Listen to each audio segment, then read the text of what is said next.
Tony Williams here, both sides of the mask. Good to talk to you guys a little bit, get caught up. Liz and I have been trying to get episodes done. Work is crazy. Her schedule is crazy with the kids and all the events and things that they are doing. Rodeo season is wound down for us. We had our hometown rodeo finish up last weekend out in Fair Grove, which is actually the hometown of where the team is located, the Southern Sweethearts. They had a great weekend, got some great pictures taken of them, and it was a really fun season. Lots of things changed and moved around, and this, that, and the other. Growth, learning experiences for Isabella being one of the youngest ones on the team. But it was a good year. Look forward to continuing her growth in horse riding and all of the other things that she plans that she wants to do with it. Would like to see her do some things, and I know she has some plans in mind. She wants to start trick riding, so hanging off the sides of horses. I'll have to post some pictures of her coach and then one of the girls that's also a mentor to her doing their trick riding. It's kind of some crazy stuff. But Liz and I wanted to get a power chat in this weekend. You might have heard hers post, and she talked about conferences. So I wanted to jump in and cover another rule set that we have. Check out our sponsors, Diamond Umpire Academy, Tom Davis Sports Recruiting, Move Period with Destiny Robinson. Liz is actually at a camp this weekend. Mike Burwell in Columbus, Ohio had a camp.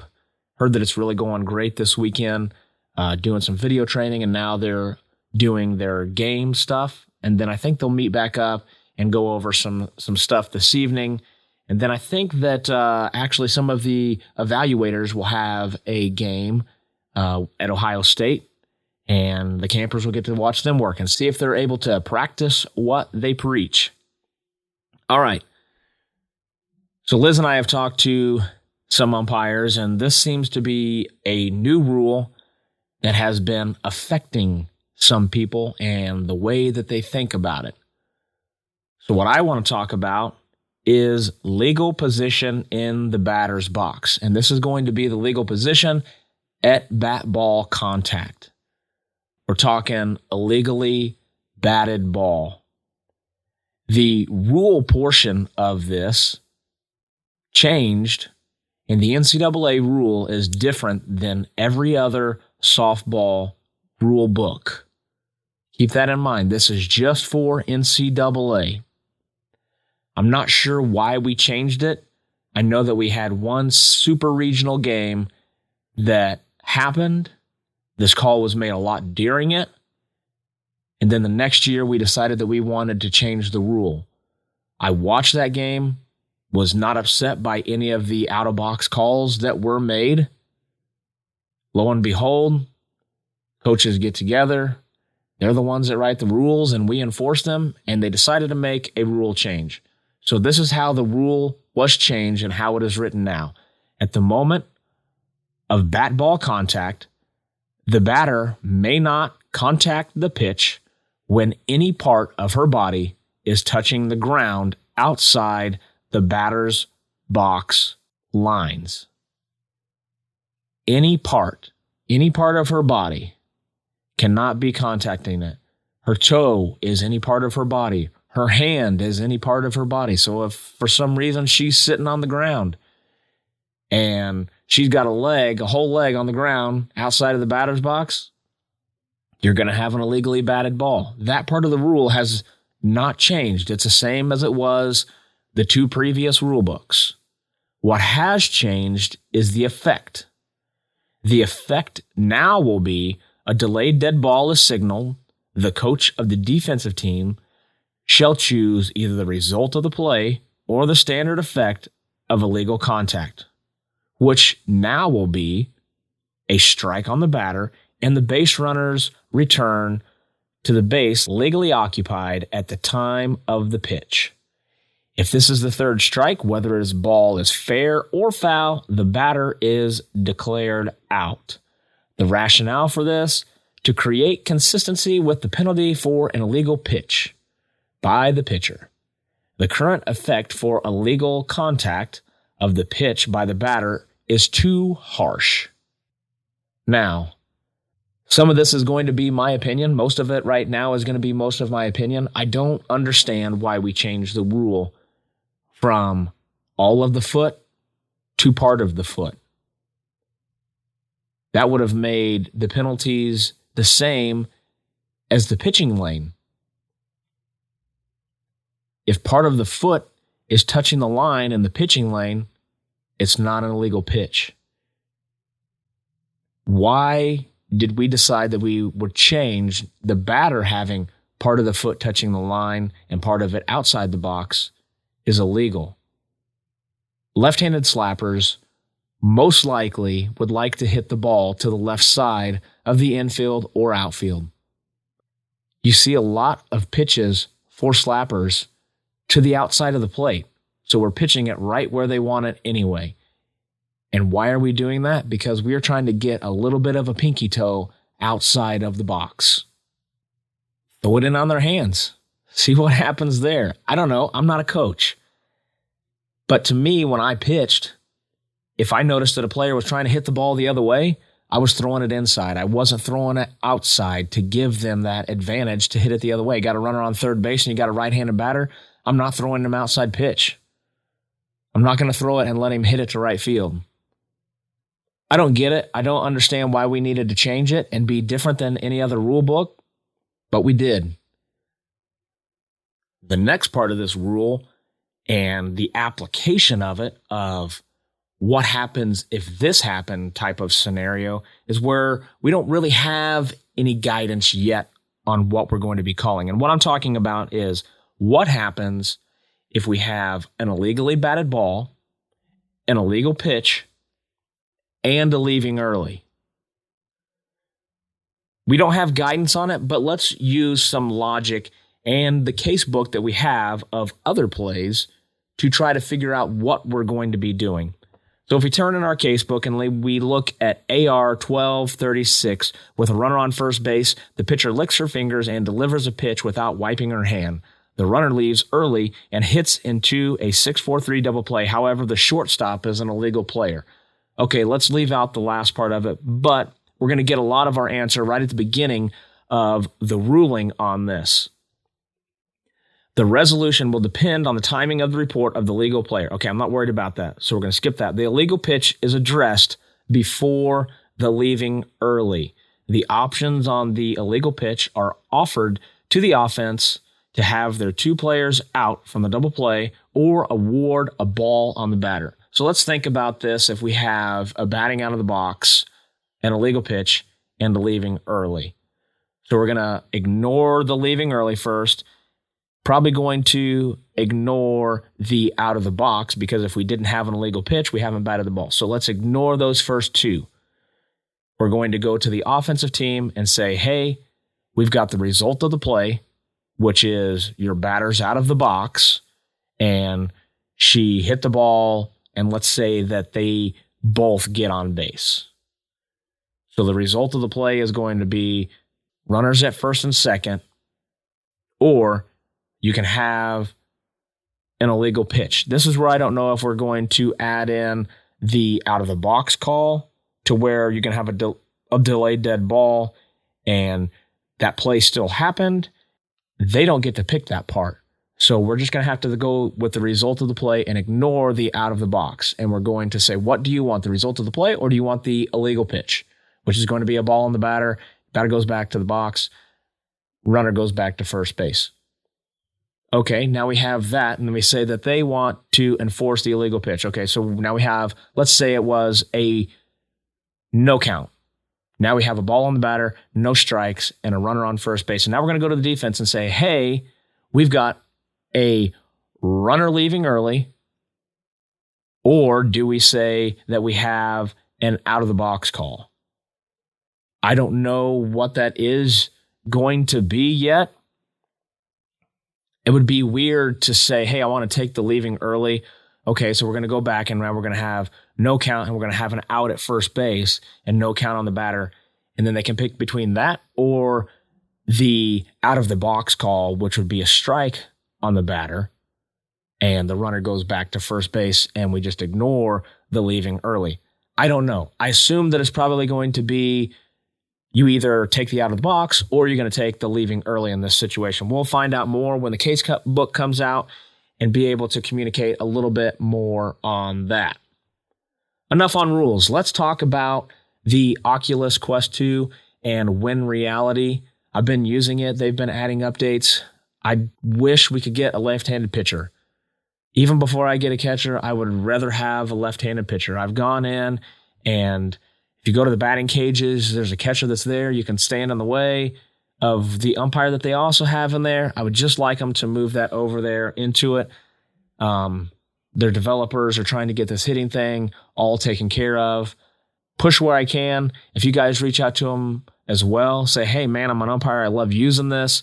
I would just like to have a catcher in the pitch recognition area. You know, I use it a lot. I'd like to use it more, and for it to be a benefit to me more is if we had somebody in there. But I can tell you that it helps. I can tell you that using it helps. I didn't have a lot of games last year, and I did have a big series that came up, and I was using the crap out of it right up until I got to my series, and then used it before I went out to my plate game. I didn't have a ton of plates on the year, and it was a big-time plate, probably one of the bigger plates that I've had in a while, and I went out and I felt really good about it. Is there going to be some pitches that I want to have back? Yeah. Did I want to call some? Yeah. Maybe was there one outside that I called that shouldn't have been called? Maybe. But we're all our worst critics.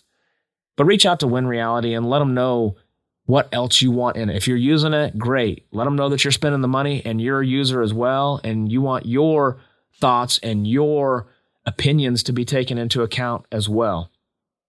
Another cool thing that I have been using is an app called Spatial. You can get it on your computer, you can get it on your phone, you can get it on your Oculus, and what you can do in there is have a conference type of room, and it makes an avatar for you, and you can sit in the seats that they have there, and there's a big screen that's in front, and you can open up different windows, and I can use my Google Drive, and I can plop videos in there, and we can look at them, and I can ask everybody to be quiet or mute themselves or whatever, and we can watch a video together, and I can point out stuff. I've done it with Susan Eads and her husband Ben, and we looked at stuff together, and it was really cool. We looked at it, and it was pretty awesome of where things are going and what could be accomplished by this. So I want to do it with you guys out there. I want to offer it to you. I'm trying to find a date where it works out, maybe on a Monday or something like that, where you guys are able to do it. Let me know. Let us know. Email, comment on the Facebook group and say, hey, you know, evenings work good, or afternoons work good, or weekends work good. I know you guys are out there calling. I hope you're having a good time when you're out there calling. But I need to know like where you're going to be, what's going to be going on, so that we can try it out for real and see if it's something that we can make into a regular type of situation and offer a quote unquote training camp type of situation. Not going to be on-field instruction, but at least we can watch videos together and talk about the things that we do and how we approach and how we handle things and how we handle our calendars and how you work with other umpires that may treat you differently. How do you work with coordinators? What would you do in this situation? Hey, that was you on the play, Tony. What did the coach come out and say to you? How did you handle the situation? What did you guys post-game? That's kind of the point of what I'm thinking with this Spatial. So if you haven't, check it out, see what's going on. I want to post a link again to my room that I have, but let me know what times or days work out great for you or work out better than others. All right. Well, I've rambled on here a little bit, talked about stuff that's beneficial. You listened to me this long, so just a little bit longer. If you guys are out there calling and you got things going on and you're at a camp, think about what you want out of the camp before you even show up to it. What do you expect? Are we expecting to get a schedule from a camp? For some people, that answer is yes. Do we want to be better at 3-man? For some people, that answer is yes. Do I want to be seen by a certain coordinator? For some people, that's a yes. And maybe you check the box on all of those. It's okay to go to a camp and want to better your schedule. By doing that, you're in there and bettering yourself. So first have a mindset of when I go to this camp that I'm going to be the best that I can be while I'm there. and I'm going to set myself up for success by my appearance on the field and off the field. When I first started going to camps, I was wearing a shirt and tie. You can ask Liz. You can ask Dora Martinez. She's the one that passed it on to me. She's like, look sharp when you show up. Give them a reason right off the bat to find a reason to say no. And if you're looking sharp and you're going to show up to this camp like that in a shirt and a tie, I've got a lot of yeses going for this umpire right now. Okay, let's see what he can do on the field. He's looking sharp here. Maybe I'm going to go check out. Is this the real deal? Your appearance means a lot, and it's going to get you noticed. When you get noticed, you've got to perform on the field. Study your mechanics, study your rules, communicate. There's a lot that's going on and a lot of things that are happening, and you may be unfamiliar with three-man. That's okay too. One of the biggest things that you can do is watch. Watch your partners when you're on your field, and when you're not on the field, go watch. Watch other people work. You're either going to learn by what they do right, or you're going to learn by what they do wrong. One of the very first camps that I went to was in O'Fallon, Illinois. Dora Martinez was there. Sally Walker was there. John T. Studley was there, had just come off his World Series. And this is the first camp that I'm at.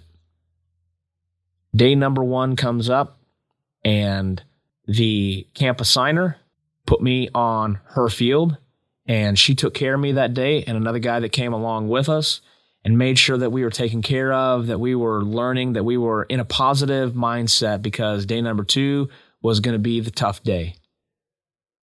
She set me up to be on Dora Martinez's field. If you've been evaluated by Dora, you know that she was a tough one. She still is. She expects a lot out of her umpires, but when you give her that respect and you respect the game, man, she just trusts in you and gives you that respect that you deserve, that you have earned from what you did on the field. So the second day, I have plate on the second game. I was off the first game, and I have plate on the second game. I show up to the field early, like they ask, earlier than even I was supposed to, because I wanted to watch what the umpire before was doing on the plate. I get out there, and Dora starts getting on this guy. A ball was put in play, a runner was coming home, and it was point of plate that he needed to be at, to just watch. He was too close to the plate, and he wasn't really watching anything, and Dora's saying, point of plate, get to point of plate, get back, get to point of plate.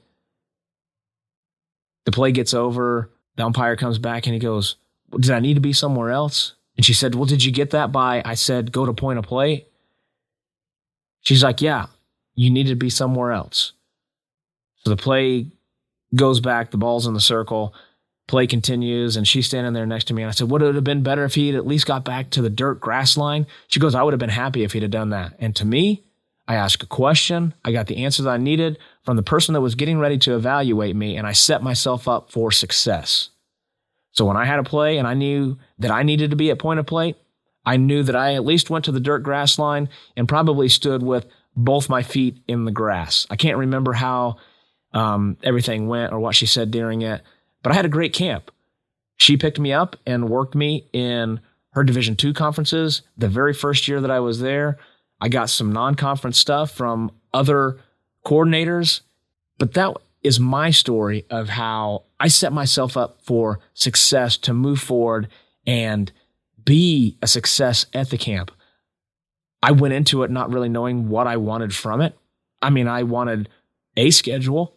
I didn't know what that meant at the time, but I wanted to advance myself as an umpire at any level, whether it was even going to be USA. So I went in there, put myself in a position to hear what she had to say to the official that was on the field before I was even there. And I made a point every time that I wasn't on the field that I was either watching that field that I was supposed to be on, or I was watching another field that somebody else was on that was helping out, that I hadn't been to that evaluator before, and see what they had to teach and see what they had to say and what was going on that field. Invest in yourself. That doesn't mean money invested. Invest time in yourself. But remember those people that bring you along that invest time in you. That's your family first. That's the evaluators that you have. When you get done with the camp, who has sent an email to an evaluator that they had at a camp? I have. I will usually send one to every evaluator that I had at the camp and thank them for taking the time out of their schedule. Yeah, they're getting paid to be there, but they didn't have to. Taking time out of their schedule to come out and teach the craft the way that it's supposed to be done at the NCAA level. So thank them for it. It may mean something to them. It may not. What it means to you is that you have enough forethought to thank somebody for taking the time to invest in you. One of the biggest things that I learned is that be gracious to those that give to you. So while you're out there, while you're doing games, while you're going to camps, while you're studying, first and foremost, be excellent.